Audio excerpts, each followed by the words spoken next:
In this video, I'm going to teach you how to resize image without losing quality on GIMP.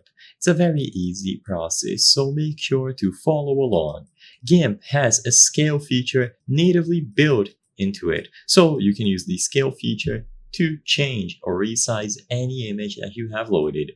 To use this feature, all that you have to do is go over to the image category at the top and choose it here, Scale Image. So it's going to be right underneath Print Size. Now, when you choose Scale Image, you will see the main options. So you can change it by modifying the pixels, the inches, any sort of measurement or unit that you see here. And then you can input the width and the height. You can make them match, or you can even change the XY resolution. There's a lot to change, but the most important things are going to be located here at the top. So just pay attention to the width and the height, and make sure that you select the proper unit of measurement that you want to use.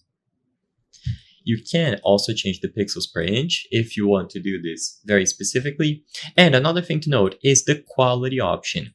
When you choose quality, you will see various different presets. So you have the option to use no interpolation, linear interpolation, cubic, and sync.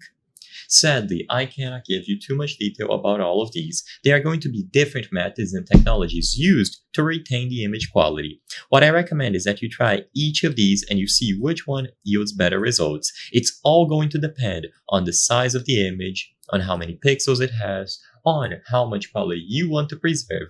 So this is why it's important that you give it a run with every single one of these scaling functions. But after you are satisfied, it's as simple as clicking scale and the changes will immediately take place. The new resized or rescaled image will appear and you are able to use it however you prefer.